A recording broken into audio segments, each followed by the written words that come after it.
Assalamualaikum semua. Selamat petang. Hari ni just nak share. Sambil tu saya memandu. Daripada saya memandu, saya tak buat apa-apa. Lebih baik saya record video ini. Sambil tu saya boleh beri sikit pandangan, boleh buat sharing melalui video ni. Dan insyaAllah mungkin masa saya memandu ni, saya dapat share ilmu-ilmu yang baru kepada yang suka sangat menonton video saya. Okey. Hari ni just nak share lah orang bisnes ni ada ketikanya akan dilanda dengan cabaran dalam bisnes especially time PKP ni.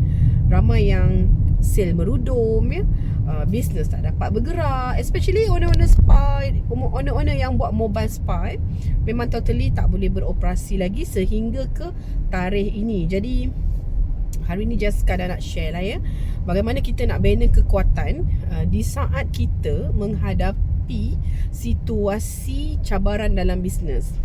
Kalau nak ceritalah bab perniagaan kalau nak cerita orang yang berjiwa berniaga ni, dia dah sedia tahu dah dia dah sedia tahu cabaran bisnes ni akan ada. Sebab bisnes ni akan sentiasa kita terdedah dengan cabaran, risiko, tanggungjawab, komitmen.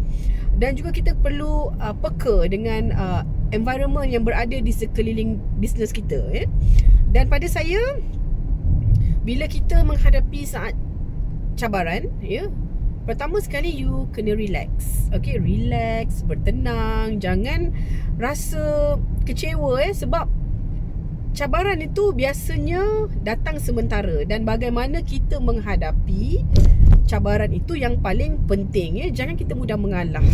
Dan sebagai seorang business owner, that's why selalu saya berpesan pada menti-menti saya, anak-anak didik saya kata berniaga ni umpama peperangan sebab tu kita nak jadi warrior. Nak jadi warrior ni kena sentiasa kuat semangat kuat semangat, jangan mudah lemah.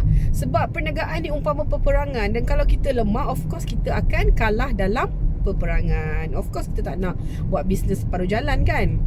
Dan apa yang kita dah usahakan dalam bisnes kita ni adalah satu pelaburan yang sangat-sangat besar Kita melabur masa, tenaga, kita melabur wang ringgit Dan kalau boleh, apa saja cabaran yang kita hadapi, kita kena bertenang dulu, nombor satu.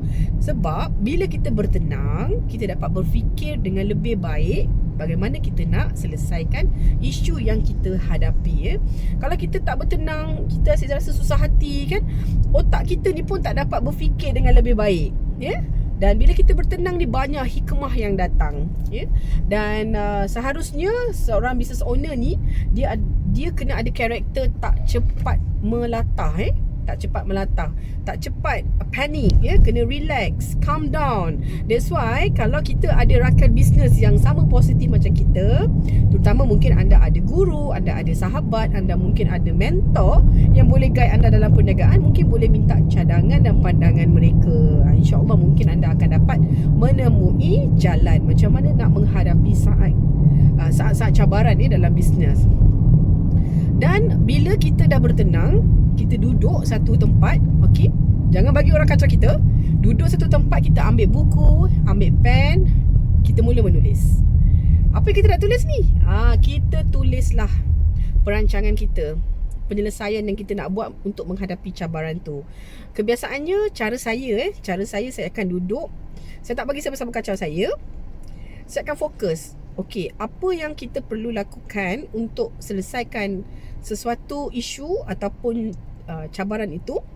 Saya akan listkan step 1, step 2, step 3 dan kemudian saya akan cuba bertanya pendapat lah pada yang lebih pakar. Mungkin anda ada mentor, ada guru, boleh minta pandangan mereka untuk pergi ke cara dan jalan penyelesaian tu lah Dan sebenarnya cabaran ni dia datang kerana nak mendidik kita untuk menjadi lebih baik Jadi jangan takut menghadapi cabaran dalam perniagaan. Contohnya, orang paling takut kalau bisnes tak ada sales Kerana tak ada sales itu, kita kena tahu apakah puncanya tak ada sales. Mungkin kita belum pandai dari segi mempromosikan produk, mungkin tak pandai nak mempromosikan servis, mungkin kita masih lagi tidak membuat apa-apa jenama. Mungkin kita masih lemah dari segi komunikasi, macam mana cara kita nak closing deal. Jadi benda-benda ni kita kena kenal pastilah apa yang menyumbang kita tak ada sales.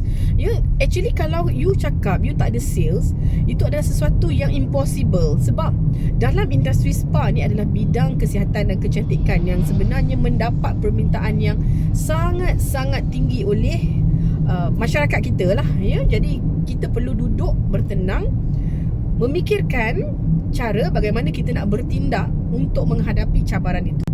Jangan merasa rugi untuk invest kepada diri sendiri, sebab kita sebagai penggerak bisnes, kita perlu ada pengalaman, kita perlu ada ilmu, kita perlu ada kuasa untuk bertindak, melakukan keputusan untuk mengembangkan bisnes kita.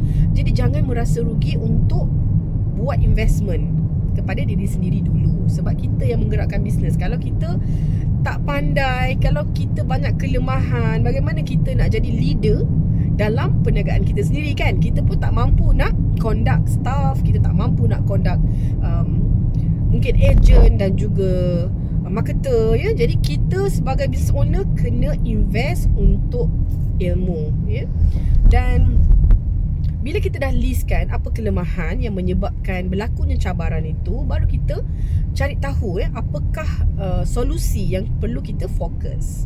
Ini sangat-sangat penting lah. Dan bila kita dah dapat apakah kepentingan untuk kita lakukan ketika ini, segeralah kita membuat tindakan, Jangan kita bertangguh.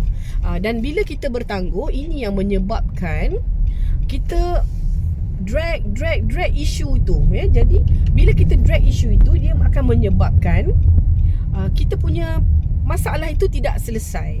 Jadi hati-hati, Dan di saat kita menghadapi cabaran, always buat diri you confident, Confident yang you boleh handle this issue. Yes, I can handle this. Yes, aku boleh buat. Yes, aku berani. Yes, ini hanya cabaran. InsyaAllah aku boleh settlekan isu ni. So bercakap dengan diri sendiri untuk buat you rasa tenang, you confident untuk settlekan any issue yang you hadapi ketika ini, Jadi usah takut. Masalah dan cabaran ini kebiasaannya adalah bersifat sementara. InsyaAllah kita akan belajar daripada cabaran ini.